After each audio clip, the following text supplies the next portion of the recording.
पांचाली विधिवत तुम्हारी दासी हुई।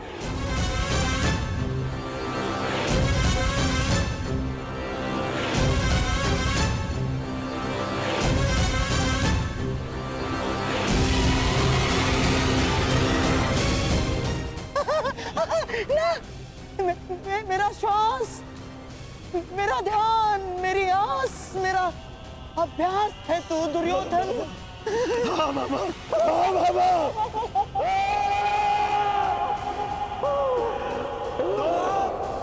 कोई सीमा नहीं रखती।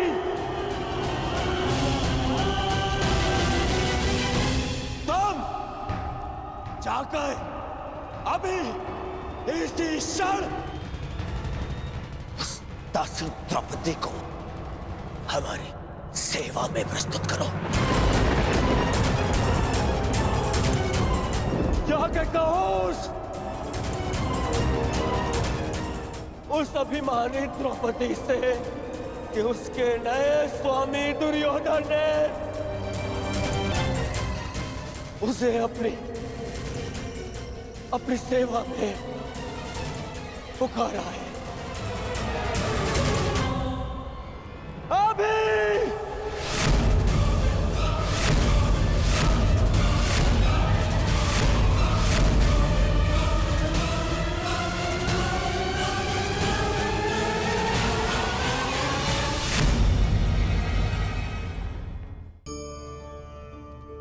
सम्मान। मनुष्य के जीवन में सम्मान का बहुत अधिक महत्व है। वो उसे अपने हृदय, अपने मन से जोड़कर रखता है।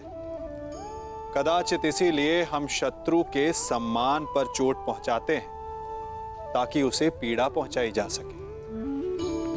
परंतु ऐसा करने से सावधान रहे मित्रों। शरीर पर लगी चोट मनुष्य भुला सकता है, परंतु उसके सम्मान को लगी चोट उसे जीवन भर पीड़ा देती है।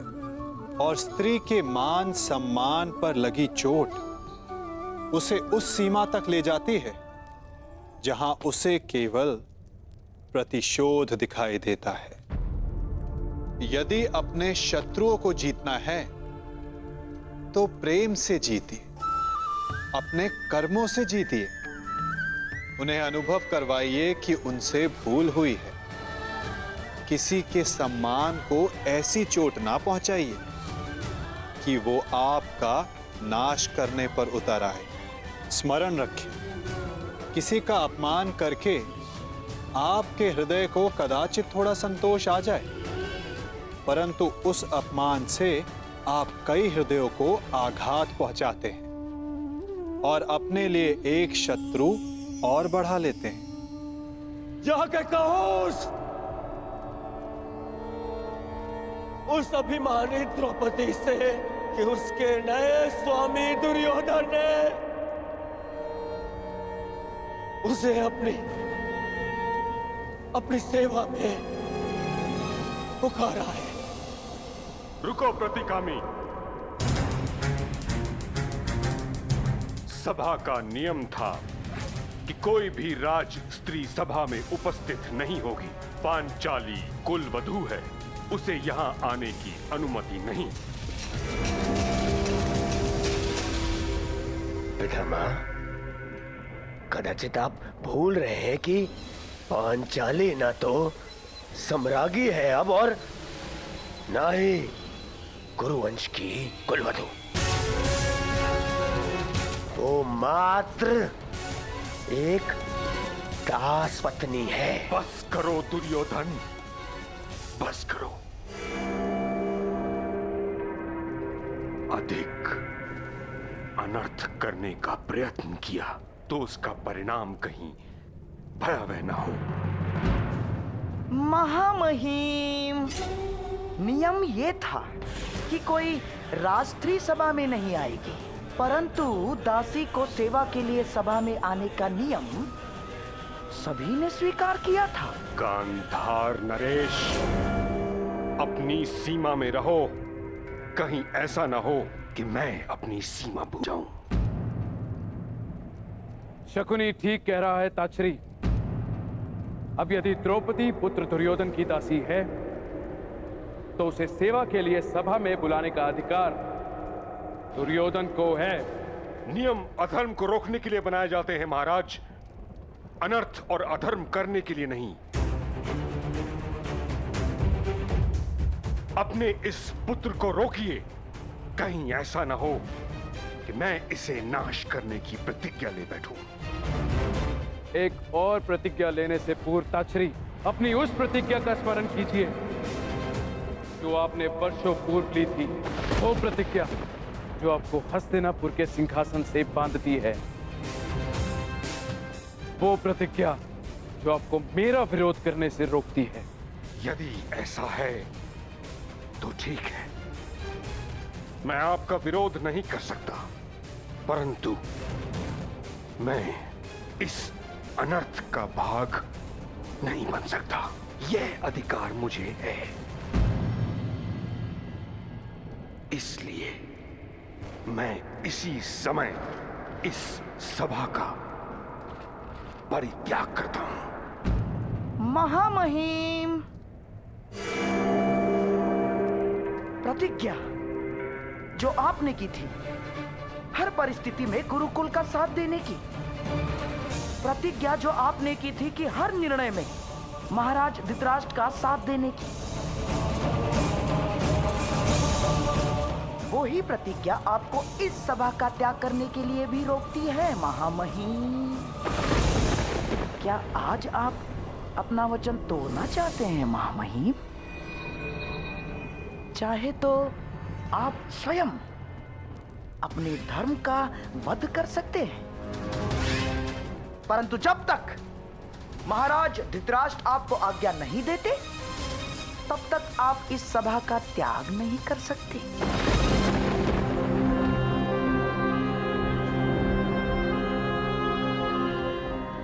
ये आपकी प्रतिज्ञा भी है और बंधन भी।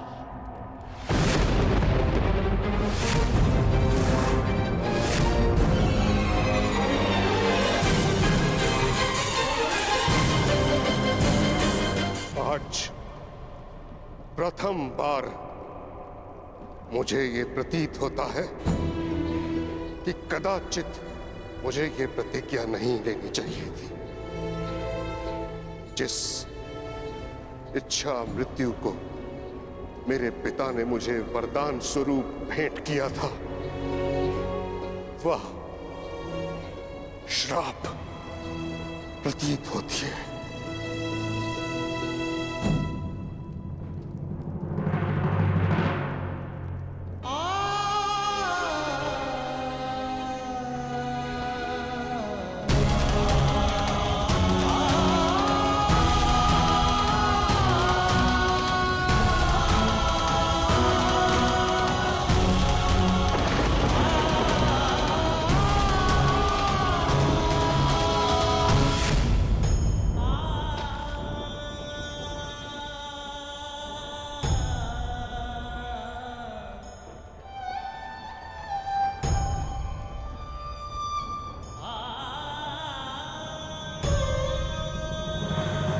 होश में आओ दुर्योधन, तुम्हारा प्रतिशोध पूर्ण हुआ। मत करो ये अनर्थ। प्रतिशोध पूर्ण हुआ?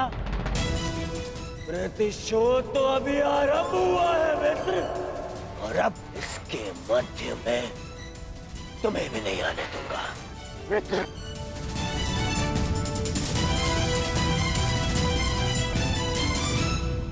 रतिकामी, जाओ और जाकर उस दासी द्रौपदी को सभा में प्रस्तुत होने का आदेश दो, आदेश दो, आदेश दो। क्या ये आदेश मेरे पति का है? जी नहीं, ये आपके स्वामी का आदेश है। सम्राट युधिष्ठिर आपको द्युत में हार चुके हैं और अब आप सम्राट दुर्योधन की दासी हैं।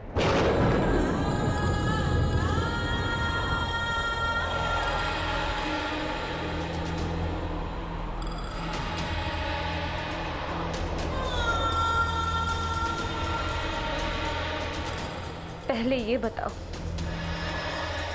कि धर्मराज द्यूत में पहले स्वयं को हारे या मुझे? पहले वो स्वयं को हारे देवी।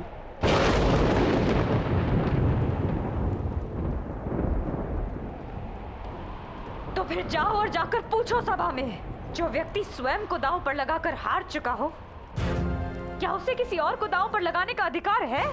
जाके कह दो दुर्योधन से कि याज्ञसेनी द्रौपदी ना उसकी दासी है और ना ही उसका दासत्व स्वीकार करती है, इसलिए उसके आदेश पर मैं सभा में प्रस्तुत नहीं होंगी। जाओ और जाकर कह दो दुर्योधन से कि द्रौपदी ने कभी अपने पति को उसे दांव पर लगाने का अधिकार ही नहीं दिया, तो फिर हारने का कैसा अधिकार? और उससे कहना कि यदि उसकी भुजाओं में इतना बल है तो मुझे स्वयंवर में जीतता। पापी और छली की भांति द्यूत खेलने वाले को मैं अपने जीवन का अधिकार नहीं देती, अधिकार नहीं देती, अधिकार नहीं देती, अधिकार नहीं देती, अधिकार नहीं देती। अधिकार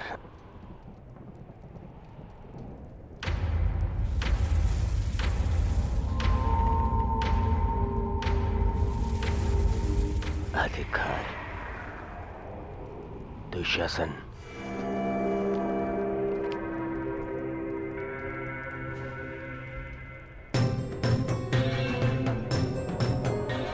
मैं तुम्हारा भाई होने के नाते तुम्हें ये अधिकार देता हूं कि तुम मेरा अपमान करने वाली उस दासी को, उस अभिमानी द्रौपदी को अपने इन भुजाओं से उसके बाल पकड़कर बलपूर्वक खींचकर इस सभा में लेकर आओ।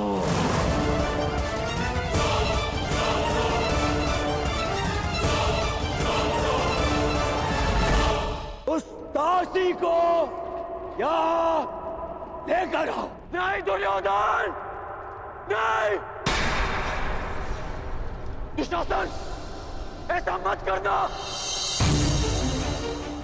दुशासन, यदि पांचाली को स्पर्श भी किया तो तुम सब भाइयों का सर्वनाश कर दूंगा।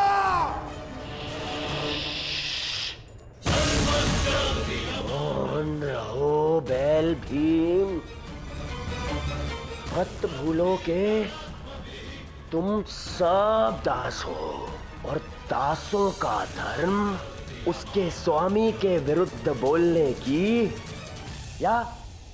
या शस्त्र उठाने की अनुमति नहीं देता, नहीं देता, नहीं देता। भूल जाऊंगा सब धर्म, भूल जाऊंगा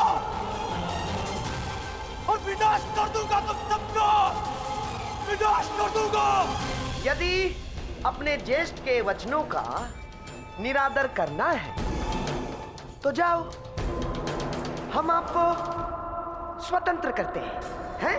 परंतु यहां से जाने से पूर्व इस सभा से और अपने ज्येष्ठ भ्राता युधिष्ठिर से यह कह दो कि तुम ना उनका धर्म स्वीकार करते हो और ना ही उनका अधिकार।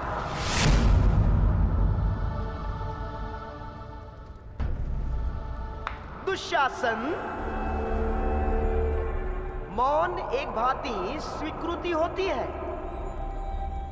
पांडवों ने द्रौपदी को इस सभा में लाने की अनुमति दे दी है।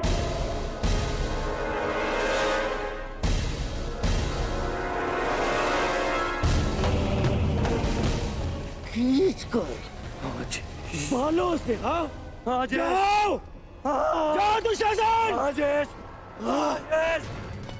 खींच कर।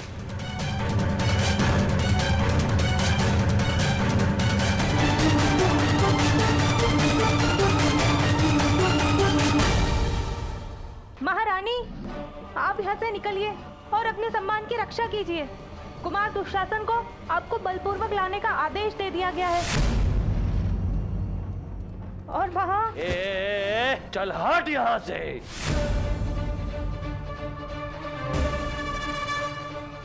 मेरी अनुमति के बिना मेरे कक्ष में प्रवेश करने का दुस्साहस कैसे किया तुमने? मैं साम्राज्ञी हूँ, हस्तिनापुर की कुलवधू, तुम्हारी भाभी हूँ।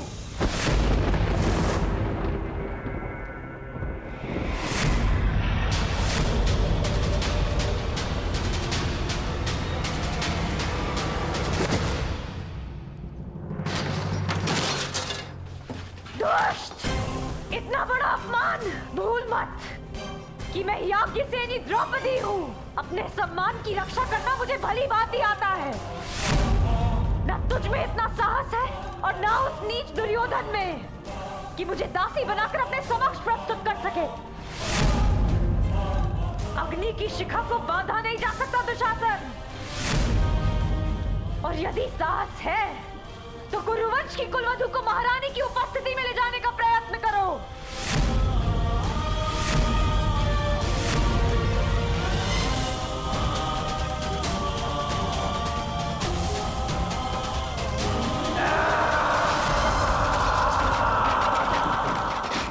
धृतराष्ट्र, अब भी समय है।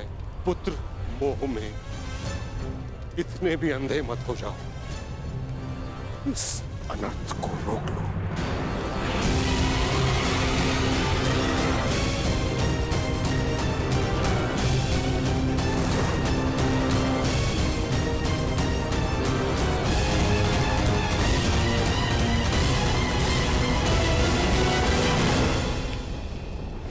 इस अनर्थ की अग्नि को इतना भी प्रज्वलित न करो कि समूह कुरुवंश इसमें स्वाहा हो जाए।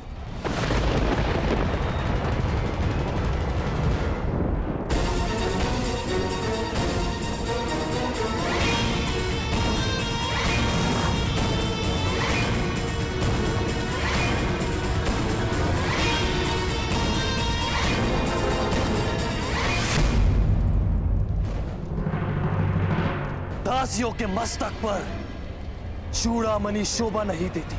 हट!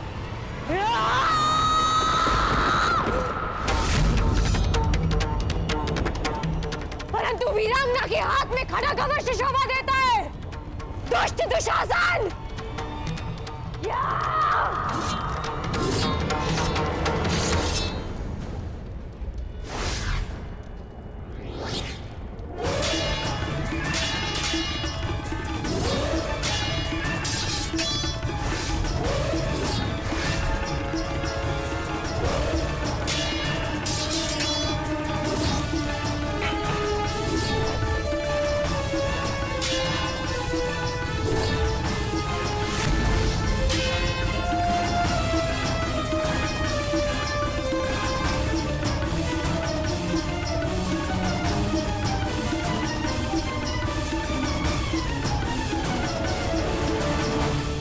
अग्नि के ताप को कुछ की भीति नहीं रोक सकती।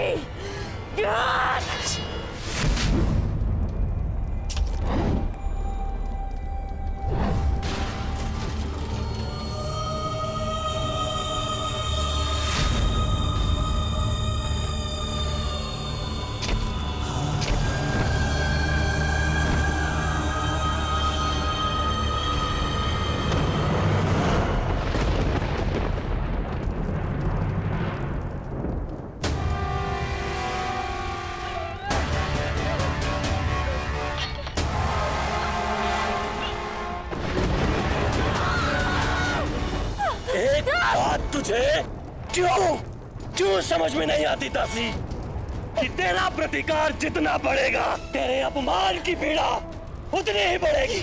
आज अग्नि तो क्या 5 तत्व मिलकर भी तेरा मान मर्दन होने से नहीं रोक सकते।